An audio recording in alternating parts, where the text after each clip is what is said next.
Henry the Queen's Corgi by Georgie Crawley. Read by David Thorpe and Beth Chalmers. Day 1. Saturday the 14th of December. Henry. Humans are baffling creatures.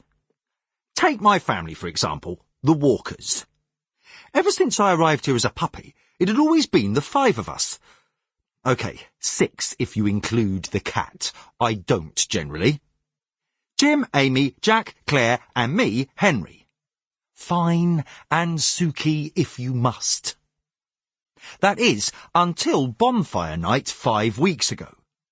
I remembered the date clearly, because it all happened in amongst the bangs and the flashes and the terrifying noises, and Jack trying to tell me that it was all normal, it happened every year, and it would be over the next day.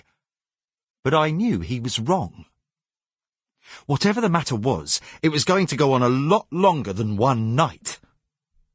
I was hiding under the chair in Jim and Amy's bedroom, like any sane creature would be on bonfire night, so I saw Jim shoving clothes and things into his bag, and I heard Amy sobbing, asking Jim why. Sometimes I think maybe she didn't understand what was going on any better than I did. All I knew for sure was that Jim left that night, and he hadn't really been back much since. This wasn't like when he went out to work and I missed him, or even when they all went on holiday and left me at the kennels. This was different. This was frightening. After he'd left, Amy had cried herself to sleep on the bed.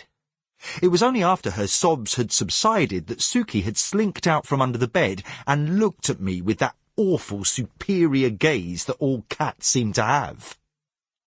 "Well, that's you done for," she'd said. I hadn't understood, and she wasn't willing to explain. But ever since, I'd been looking for clues, something to explain what was going on. The first thing I noticed was that there were a lot fewer walks for me, which was a worry. Jack would take me out to explore the park sometimes, but he usually met up with his mates and made me sit around on my lead while I waited for him to finish chatting. Claire was only allowed to take me as far as the local shop and back on her own, and I already knew all the scents along that route, so it was a bit boring. Also, sometimes Suki followed us too. I always suspected that she was Claire's favourite.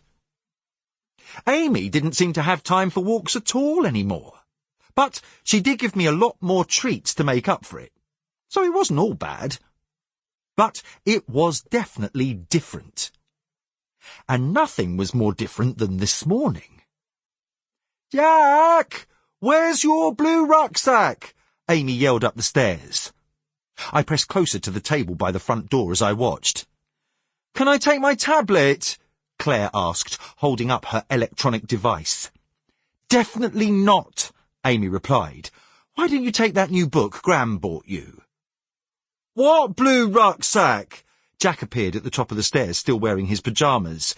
"Jack, you're not dressed!" Amy's face was turning a little red. "Because I don't want to go," Jack said. "I told you that." "Well, tough. We're all going. Now, find that rucksack." "What rucksack?" Jack asked again. "And why do I have to go? Take Claire." "I'm taking both of you," Amy said. "So go and find the rucksack I bought you for your Duke of Edinburgh trip and get dressed." Jack stared down at his mother for a long moment. I knew that look. He was deciding if he could push her any further. Apparently, he decided he couldn't. "That rucksack is red," he said, grumbling. But he headed back up the stairs to get ready all the same. Which just left me wondering, getting ready for what? Amy hadn't said. She'd said they were all going, but did that include me? And if not, what would happen to me? They knew I hated it when they left me alone, and if they were gone for a while, they put me out in the garden, and it was freezing out there. "Well, this looks interesting." Suki brushed up beside me as she sat herself in her Sample complete. Ready to continue?